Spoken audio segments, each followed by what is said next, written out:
네, 오늘 읽은 본문은 1차 전도 여행, 선교 여행의 마지막 지역인 루스드라에서의 사역을 기억하고 있습니다.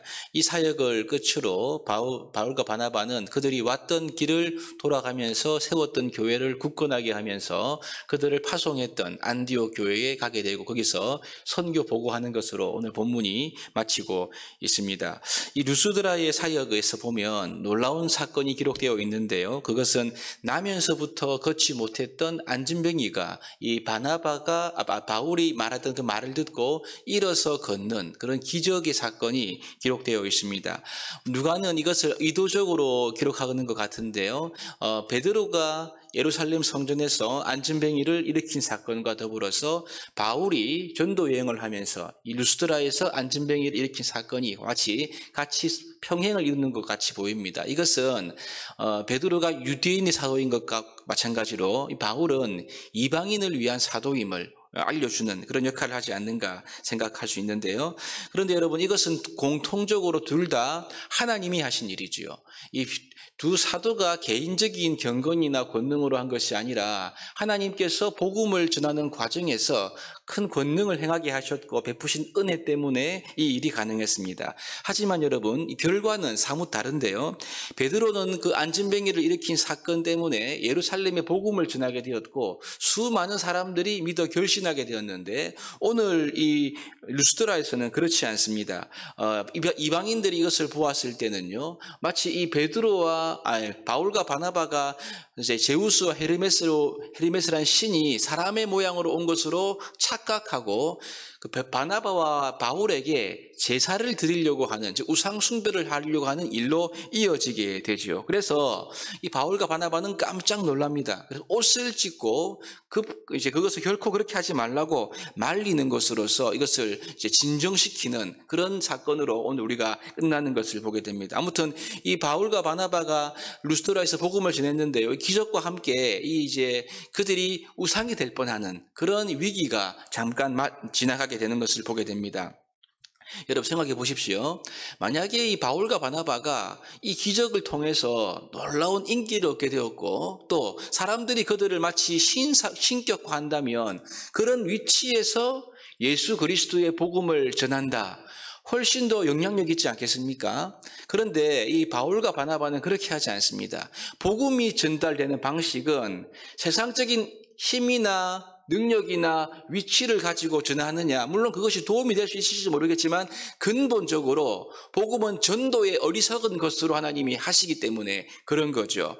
그래서 여러분, 바울과 바나바는 자신들이 영광을 받는 것을 철저히 거부합니다. 이것이 하나님의 사람들의 모습이 아니겠습니까? 여러분, 근데 사람들은 그렇습니다. 내가 영광을 받고 싶어하는 마음이 있죠.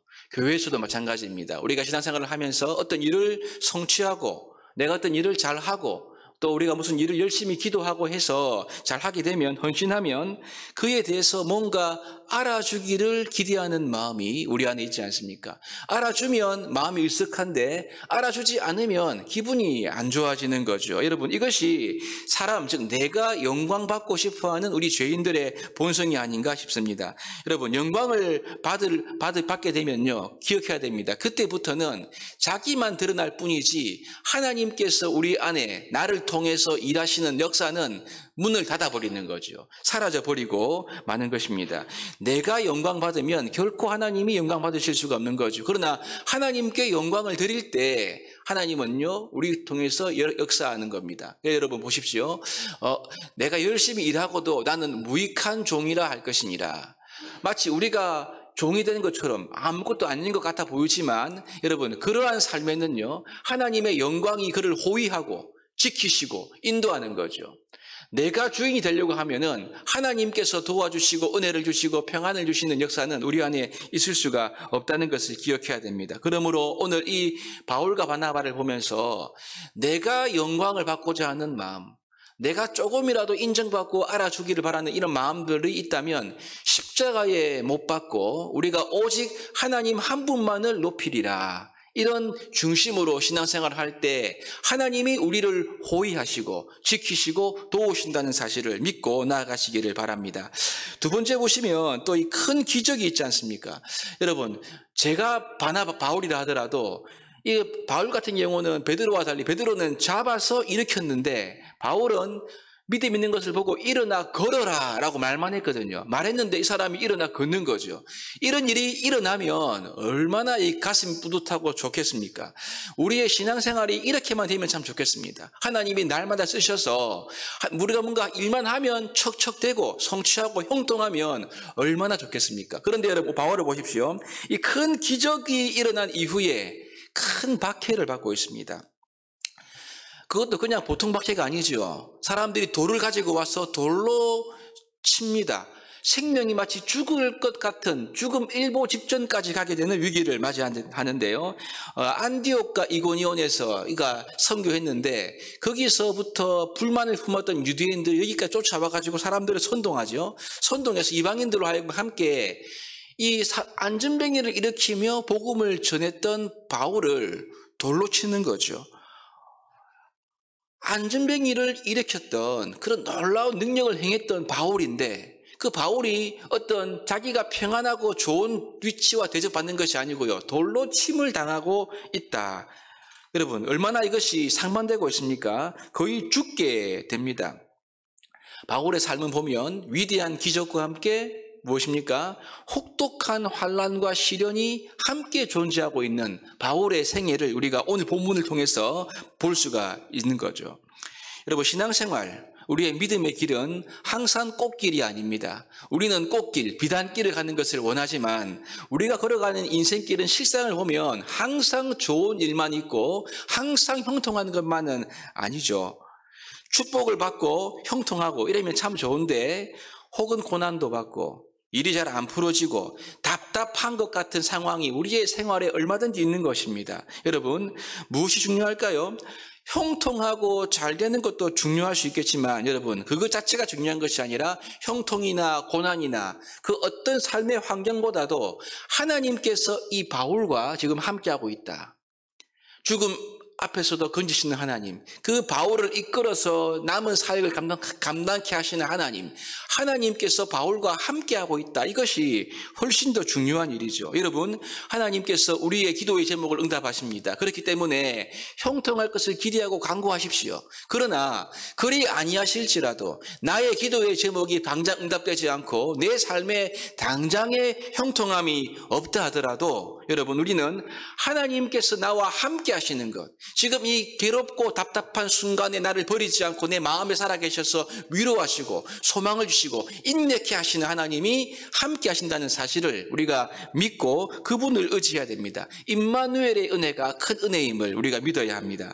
마지막을 보시면요, 이 루스드라에서 복음을 전한 바울은 다시 돌아갑니다. 그가 왔던 지역을 차례대로 돌아가면서 이제 먼저 왔던 교회들을 세우는 작업을 하게 되죠. 그러면서 이들에게 믿음에 굳게 서 있을 것을 지금 권면합니다. 권면의 메시지가 핵심이 하나님 나라에 들어가려면 많은 환난을 받아야 한다. 많은 환난을 거쳐야지 하나님 나라에 들어간다. 이 말은 무엇입니까?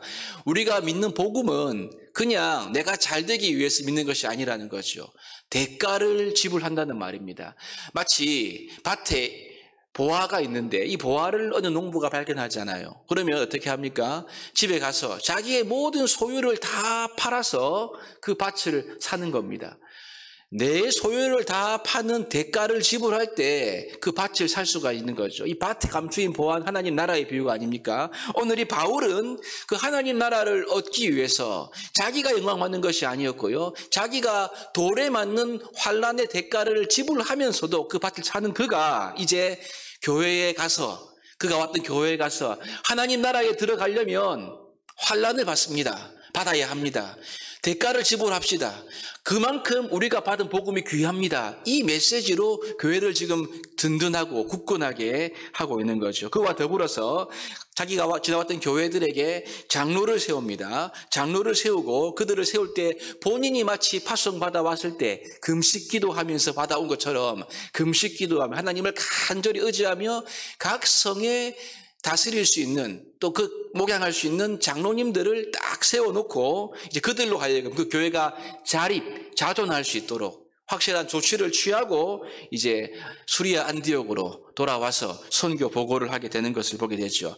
바울은 그냥 복음만 전하고 내 할 일 끝 이것이 아니고요. 그가 전했던 교회에 대한 사랑을 끝까지 가지고 애착을 가지고 최선을 다해서 교회가 스스로 걸어갈 수 있도록 스스로 세워질 수 있도록 최선을 다한 사도 바울의 모습을 우리가 보게 되는 거죠. 우리가 그냥 신앙생활이 한 번의 뭔가의 이벤트로 끝나버리는 것이 아니라 끝까지 한 영혼 한 영혼이 세움받기 위해서 최선을 다하는 모습으로 기도하고 섬길 때 그것에 하나님의 역사가 일어난다는 것을 믿고 우리에게 주신 사명 이것이 오늘로 끝나는 것이 아닙니다.